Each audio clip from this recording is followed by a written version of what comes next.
Hello बच्चों। आज हम जिस पाठ के बारे में पढ़ने जा रहे हैं वह है क्लास 3 हिंदी से पाठ 10 मीरा बहन और बाघ। तो चलिए शुरू करते। मीरा बहन का जन्म इंग्लैंड में हुआ था। मीरा बहन का जो जन्म है वो इंग्लैंड में हुआ था। इंग्लैंड एक कंट्री है, एक देश है। गांधी जी के विचारों का उन पर इतना असर हुआ कि वे अपना घर और अपने माता पिता को छोड़कर भारत आ गई और गांधी जी के साथ काम करने लगी। अब गांधी जी के विचारों का मीरा बहन के ऊपर बहुत ज्यादा असर पड़ा। इतना ज्यादा असर पड़ा कि वह अपने घर परिवार और अपने मम्मी पापा सबको छोड़कर कहाँ कर रहने लग गई, इंडिया में गांधी जी के साथ काम करने लग गई। और आजादी के 5 साल बाद उन्होंने उत्तर प्रदेश के एक पहाड़ी गांव गेवली में गोपाल आश्रम की स्थापना की। आजादी के 5 साल बाद उन्होंने, किसने? मीरा बहन ने। उत्तर प्रदेश यहाँ पर किसका नाम है? एक स्टेट का, भारत के एक राज्य का नाम है उत्तर प्रदेश। तो वहां के एक पहाड़ी गांव गेवली में उन्होंने क्या किया? एक गोपाल आश्रम की स्थापना की। उस आश्रम में मीरा बहन का बहुत सारा समय पालतू पशुओं की देखभाल में बीतता था। अब वहां पर ज्यादातर टाइम मीरा बहन क्या करती थी? वह पालतू पशुओं की देखभाल करती थी।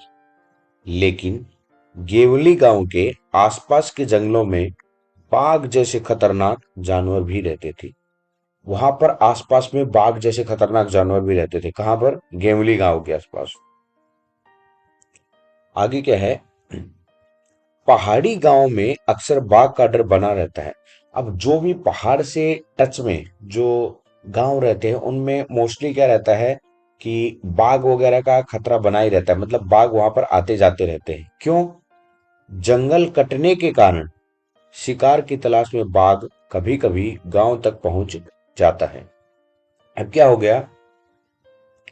मनुष्य जो है दिन प्रतिदिन इंडस्ट्रीज या अपना सेल्फ एस्टेब्लिशमेंट के लिए और नेचर को जो है खत्म किए जा रहा है, प्रकृति को खत्म करता जा रहा है। तो जो वाइल्ड एनिमल्स है, जो जंगली जानवर है, उनका जो घर है वो उनसे छीना जा रहा है। इस वजह से क्या हो गया? उनको स्पेस नहीं मिल पाता, तो कभी कभी शिकार की तलाश में वो गांव की तरफ भी पहुंच जाते हैं। गेवली गांव में एक बार यही हुआ। अब ऐसे ही क्या क्या हुआ? गेवली गांव में भी यही हुआ। क्या हुआ? एक बाघ ने गांव में घुसकर एक गाय को मार डाला। कि बाघ जो है वो गांव में घुस गया और उसने गांव में घुसकर एक गाय को मार डाला। सुबह होते ही यह खबर पूरे गांव में फैल गई। अब जैसे ही सुबह हुई यह खबर पूरे गांव में फैल गई। गांव के लोग डरे कि यह बाघ कहीं फिर से आकर दूसरे पालतू जानवरों और किसी आदमी को ही अपना शिकार न बना ले। अब गांव के लोग इस चीज से डर गए। किस चीज से? कि बाघ जो है कहीं फिर से आकर दूसरे पालतू जानवरों और किसी आदमी को अपना शिकार न बना ले। क्योंकि जब बाघ ने गांव में आकर किसी गाय को मार दिया तो वो दूसरे जानवरों को भी मार सकता है। और बाघ तो बाघ है, तो वो तो किसी इंसान को भी मार सकता है। गांव के लोग गोपाल आश्रम गए। अब गांव के लोग गोपाल आश्रम गए जहां पर मीरा बहन रहती थी। और उन लोगों ने मीरा बहन को अपनी चिंता जताई। अब गांव के लोगों ने मीरा बहन को इस बारे में बताया कि कैसे बाघ आकर हमला करता है और उससे आगे क्या प्रॉब्लम हो सकती है।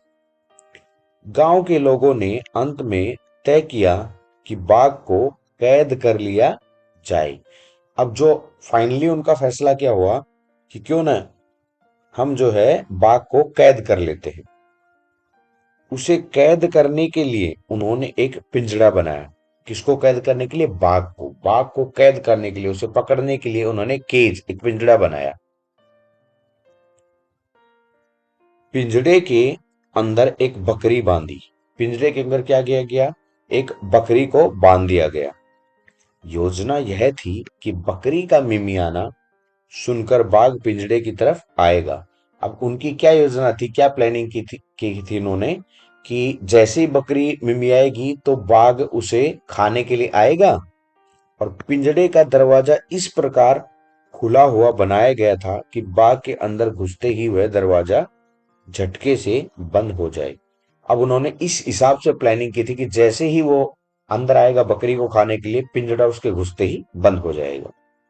शाम होने तक पिंजड़े को ऐसी जगह पर रख दिया गया जहां बाघ अक्सर दिखलाई देता था। अब शाम होते होते लोगों ने उस पिंजड़े को कहाँ रख दिया, जहां पर बाघ अक्सर दिखलाई देता था। यह जगह मीरा बहन के गोपाल आश्रम से ज्यादा दूर नहीं थी। अब ये जो जगह थी जहां बाघ को पकड़ने की और पिंजड़ा रखने की प्लानिंग चल रही थी, ये मीरा बहन के आश्रम से, दैट इज गोपाल आश्रम से ज्यादा दूर नहीं थी।